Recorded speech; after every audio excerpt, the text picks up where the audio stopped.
안녕하세요. 저는 30대 중반 여자입니다. 그리고 이제가 태어난 아들을 혼자 키우고 있는 싱글맘이자 과부입니다. 전 사실 이렇다 할 친구도 없고 지인도 없어요. 마음을 터놓고 살았던 사람은 이제 이 세상에 없는 제 남편 하나였거든요. 그냥 요즘 문득 제 인생을 되돌아보게 되었는데 그냥 누군가에게 제가 이렇게 인생을 살아왔다고 터놓고 이야기를 하고 싶어서 이렇게 사연을 쓰게 되었습니다. 이야기를 시작하기 전에 제 남편은 남편이었던 시간보다 제 남자친구였던 시간이 훨씬 길어서 편의상 호칭을 남자친구로 표기하도록 할게요. 저는 어렸을 때부터 참 불행한 삶을 살았습니다. 제가 중학생이었던 시절에 부모님 두 분을 사고로 전부 다 잃었습니다. 저희 세 가족은 가족여행을 떠났어요. 제 생일을 맞이해서 말이에요.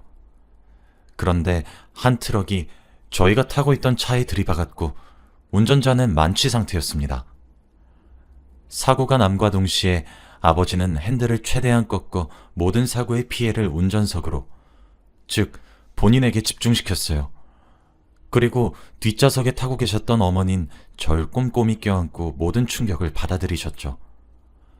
그렇게 처참한 교통사고 속에 저는 부모님의 큰 사랑으로 아주 가벼운 타박상만 입고 목숨을 건질 수 있었어요. 부모님은 그 자리에서 즉사하셨죠. 그렇게 제 생일은 제가 축하를 받아야 하는 날로 마땅했지만 부모님 두 분을 잃은 기일이기도 했어요. 그렇지만 저는 어딘가에 제 한 몸 의탁할 사람들도 없었어요. 그렇다고 저희 집이 부유해서 재산이라도 많았냐? 하시면 그것조차 아니었습니다. 부모님 몫의 사망보험금이 제 앞으로 나온 것이 전부였죠. 친가구 외가구 우리 엄마 아빠 목숨값에 눈이 새빨개져서는 자기네들끼리 서로 나를 만내 만에 신랑이라셨죠. 저는 그런 어른들을 뒤로하고 제 발로 고아원으로 들어갔습니다. 적어도 우리 엄마 아빠 목숨값은 지켜야 된다는 생각이 그때 본능적으로 들었던 것 같아요. 독한 년, 부모를 둘 다 잡아먹고 혼자 살아남은 년 등 이런 호칭들이 제게는 또 다른 이름이 되었습니다. 고아원에서도 몇 년 있지 못했습니다. 저는 연초에 태어나서 남들보다 더 빠르게 성년이 되어버렸거든요. 그 와중에도 부모님 목숨값 허투루 쓰고 싶지 않아 그 돈에는 손도 대지 않았어요. 그렇게 공부와 먹고 사는 것만 생각하며 정말 근근히 살았습니다. 죽고 싶지 않았냐고 물으시면 전 당연히 매일매일이 죽고 싶다는 욕망과의 싸움이라고 단언할 수 있어요. 그럴 때마다 저보다 먼저 돌아가신 부모님 생각만 했습니다. 매일 생활고와의 싸움이었습니다. 왠진 모르겠지만 부모님 사망보험금으로 총 2억이 나왔는데 그 돈은 그냥 은행에다 묶어두게 되더라고요. 그렇게 돈이 있어도 쓰질 못하니 전 매일 허덕이는 생활이었고 하루살이처럼 살았던 거예요. 하루 벌어 하루 먹고 그렇게요. 다행히 몸뚱이 하나는 매우 건강했었기에 어디 크게 아프지도 않았죠. 그렇게 앞만 보고 달리면서 살다 보니 주위에 마음 터놓고 지낼 친구 하나 남지 않았어요. 저희 부모님이 살아계실 적에 제가 한국에 있는 최고의 대학교에 입학하자고 웃으면서 말씀하셨던 게 저에게 유언으로 돌아와 그 유지 하나는 무조건 이뤄드리려고 사력을 다해 노력했습니다. 배를 골아가며 한 탓인지 제 의지와 노력이 빛을 발한 탓인지 전 한국 최고의 대학교에 입학했죠. 그때 처음으로 보험금을 학비로 써봤던 것 같아요. 제가 벌어들이는 돈으로는 생활비를 채우는 것도 솔직히 버거웠죠. 그렇게 졸업했고 스타트업 기업에 입사하게 되었습니다. 그때 절 채용한 사장님은 제 나이 또래였어요. 그 스타트업 기업 말고도 다른 기업을 하나 운영하고 있었죠. 저는 저와 비슷한 나이대인 사장님께 질투와 시기를 느낌과 동시에 동경했습니다. 항상 밝은 에너지가 넘쳐 흐르고 주위에 사람이 많고 그런 부분들을요. 그러다 보니 주제도 모르고 사장님을 제 맘속에 담게 되었어요. 저보다 4살 많으셨던 사장님은 참 따뜻하신 분이었고 그런 사람을 제가 마음에 담는 것만으로도 황송하게 느껴졌습니다. 그런데 기적처럼 사장님도 절 마음에 담아두셨더라고요. 처음 고백을 받게 된 날, 전 너무 기뻐서 눈물이 펑펑 쏟아졌어요. 그렇게 사장님은 제 남자친구가 되었고 눈물을 쏟는 저를 보고 당황해했죠. 놀란 얼굴이 아직도 생각이 나곤 하네요. 저흰 그렇게 회사에는 비밀로 하고 사랑을 키워나갔습니다. 공사를 구분하면서 지냈어요.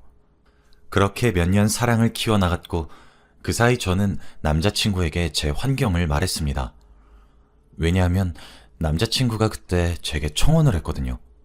저는 청혼을 거절하며 내가 왜 부모 없이 혼자 살고 있는지, 친구도 만나지 않는지, 내가 처한 경제 상황까지 정말 말할 수 있는 흠을 쥐어짜내서 말했어요. 저같이 불행한 여자 만나지 말라고, 부모도 잡아먹고 살았다는데 당신을 잡아먹고 싶진 않다고 하면서요. 남자친구는 제 말에 눈물을 흘리며 그렇게 이야기하지 말아달라고, 자기가 만나온 그 어떤 사람들보다 빛나고 대견하며 훌륭하고 멋진 사람이라고 절 위로했어요. 제 밑바닥에 사정까지 봤는데도 불구하고 절 포기하지 않는 남자친구를 보고 저도 주제도 모르고 결혼이란 망상을 품게 되었죠. 결혼이 현실이란 말을 깨달았던 것은 남자친구네 부모님을 뵈러 갔을 때였습니다. 근본도 없고 애미애비 없이 자란 년을 며느리로 받을 수 없다고 제 눈을 똑바로 쳐다보며 고함 지르듯 토시 하나 틀리지 않고 내뱉은 말은 제 가슴을 후벼 파고들었고 제 마음에 커다란 자상을 남겼죠. 그래, 내가 주제 파악이 덜 되었다. 네가 요즘 행복한가 보구나. 미쳤구나. 라고 스스로를 다그치며 남자친구를 놓기로 했어요. 남자친구는 절 놓지 않으려고 했지만 이미 제게 자신이 없어진 후였죠. 그런데 제가 자신이 없는 것과 별개로 전 남자친구를 포기하고 싶진 않았어요. 네, 저 참 이기적인 사람이죠. 남자친구의 제안으로 우린 동거를 시작했습니다. 시간을 들여서 남자친구가 부모님을 설득할 테니 믿어달라고 했고 전 믿기로 했어요. 제가 모든 것을 다 포기했는데 부모의 사랑도 친구들의 우정도 다 포기했고 포기를 당했는데 남자친구까지 포기하고 싶진 않더라고요. 저도 인간인데 한 번쯤은 욕심을 부리고 싶었습니다. 그런데 정말 제가 부모를 잡아먹고 살아남은 사람이라 그런 것일까요? 아니면 사람 잡아먹는 년이라는 별명이 굳어져서 이제 정말 제가 그런 사람이 된 것일까요? 동거를 시작하고 6개월 만에 남자친구는 갑자기 쓰러졌습니다. 쓰러지고 시간이 한참 지나 집에 돌아온 제가 발견하게 되었고 다행히 남자친구는 의식을 차릴 수 있었죠. 하지만 검사 결과 남자친구의 머릿속에는 종양이 생겼고 시한부 판정을 받게 되었습니다. 이미 손 쓸 수 없을 정도로 악화된 상태였어요. 매번 두통 때문에 약을 달고 살았던 남자친구였는데 그렇게 사랑한다고 생각해놓고선 건강 하나 챙기지 못한 제가 그렇게 저주스러울 수가 없었습니다.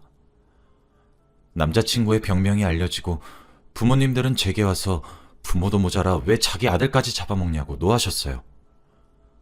저는 일을 당장 그만두고 남자친구의 병간호를 자처했습니다.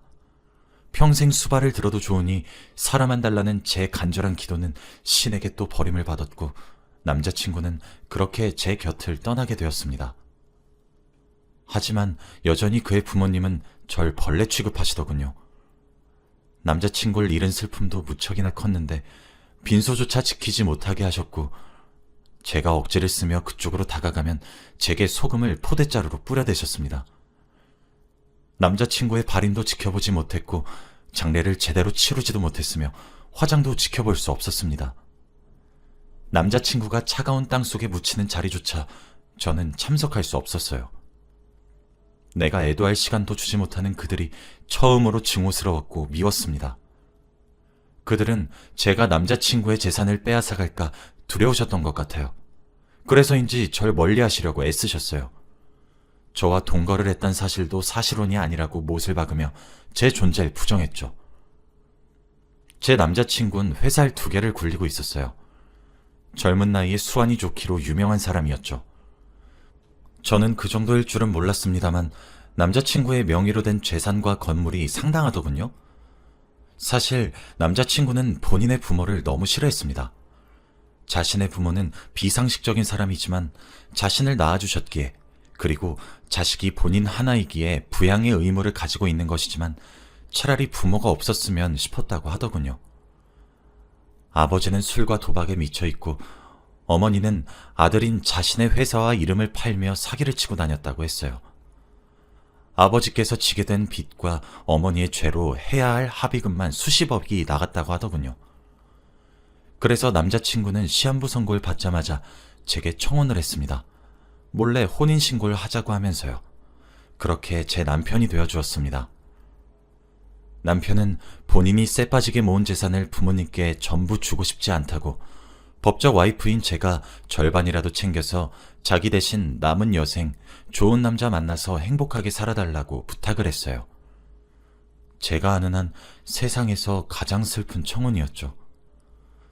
이제 세상을 떠날 남편의 마지막 소원이라는데 외면할 여자가 어디에 있나요? 전 청혼을 받아들였습니다. 그렇게 우린 남편의 부모님들 몰래 혼인신고를 했고 법적인 아내가 되었죠.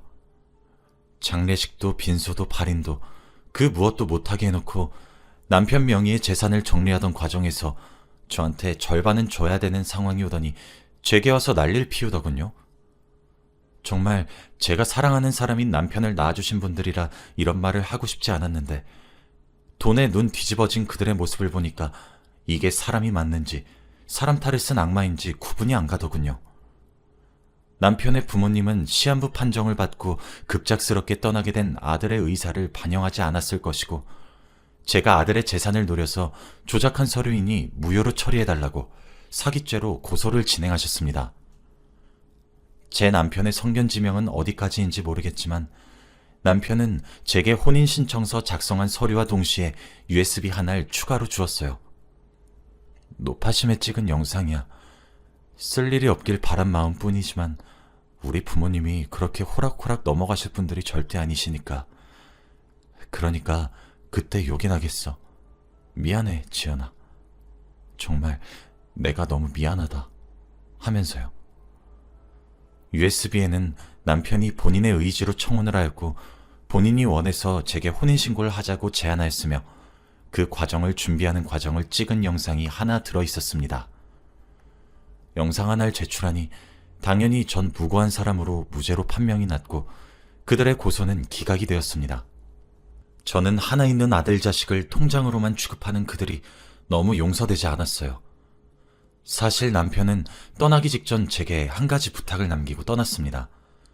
남편은 제가 모든 유산을 다 가졌으면 좋겠다고 말을 했지만 사실 현행법상 저와 남편 사이에 자식이 존재하지 않기 때문에 저와 남편의 부모님이 절반 정도 나눠 가져야 한다고 하더라고요.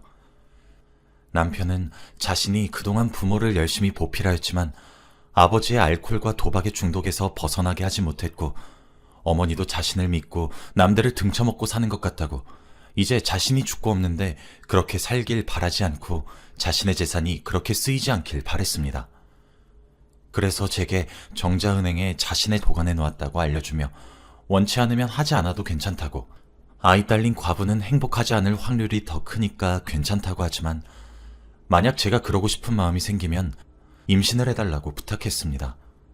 이런 부탁을 하고 떠나가는 자신을 용서해달라고 울면서 말입니다. 그런데 저도 제 인생의 남편을 제외하면 다른 남자를 만날 자신이 없었습니다. 제게 가장 따뜻하고 다정한 사랑을 알려준 첫 남자이자 마지막 남자일 거라고 생각했거든요. 저는 혼자서 잘 키울 수 있으니 걱정하지 말라고 당신의 아이를 가지겠다고 약속했어요. 미안해하지 말라고요. 나도 그렇게 태어난 아이만 바라보며 평생 당신을 그리워하겠다고 하면서요. 그날 남편과 저는 엉엉 울었습니다. 전 그 이후 혼자 임신을 준비했어요. 운이 좋게도 인공수정에 성공했고 저는 남편의 아이를 가지게 되었습니다.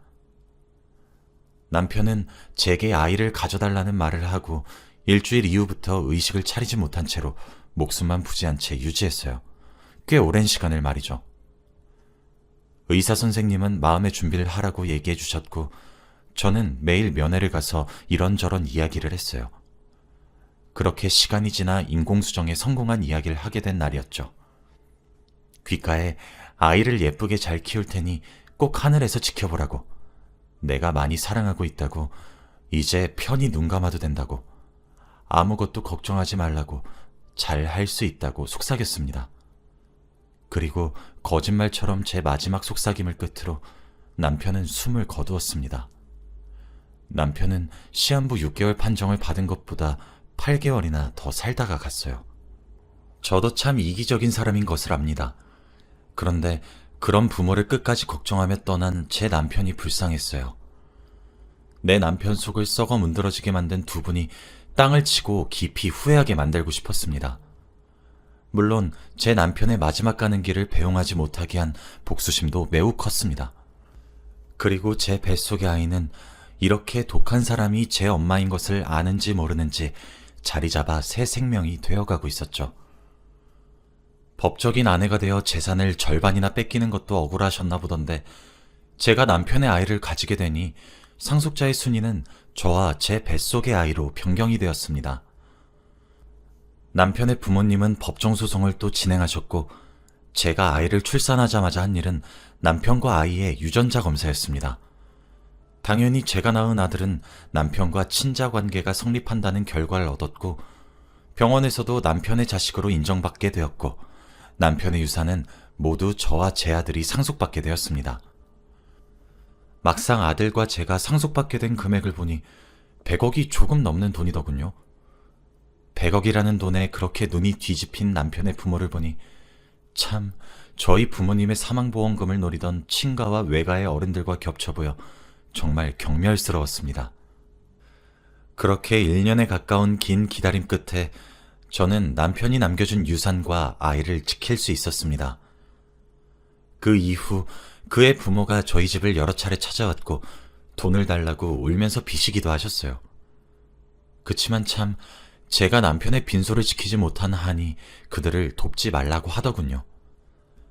그래도 제가 가장 사랑했고 평생을 잊지 못할 사람을 낳아주신 분들이라 모든 재산을 빼앗지는 못하겠더군요.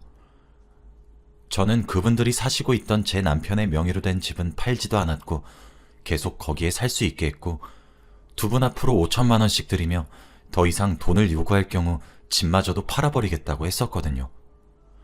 제 으름장이 통했던 모양인지 그 이후 제 눈앞에 나타나지는 않으십니다.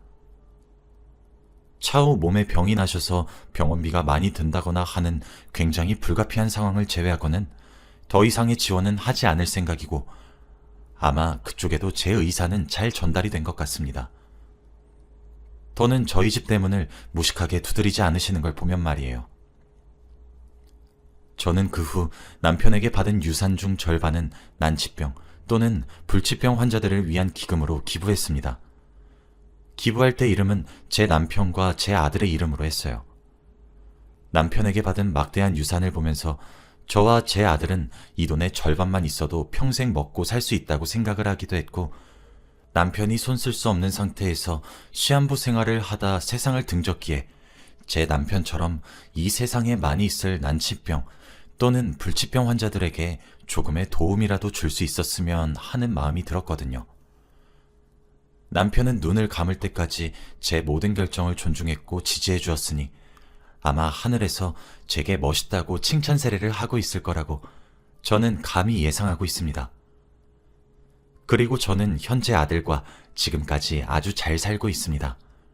경제적으로 풍족해져서 아들에게 해줄 수 있는 것들도 많고 육아를 하는 것도 많은 도움을 받고 있어요. 제가 낳은 아들은 남편의 눈을 정말 쏙 빼닮았습니다. 그래서 남편과 똑같이 눈웃음을 짓고 저에게 옹알이를 건넬 때면 남편이 참 많이 보고 싶고 그립습니다. 그 부분 하나를 제외하고는 모든 것이 순조롭고 평화롭죠.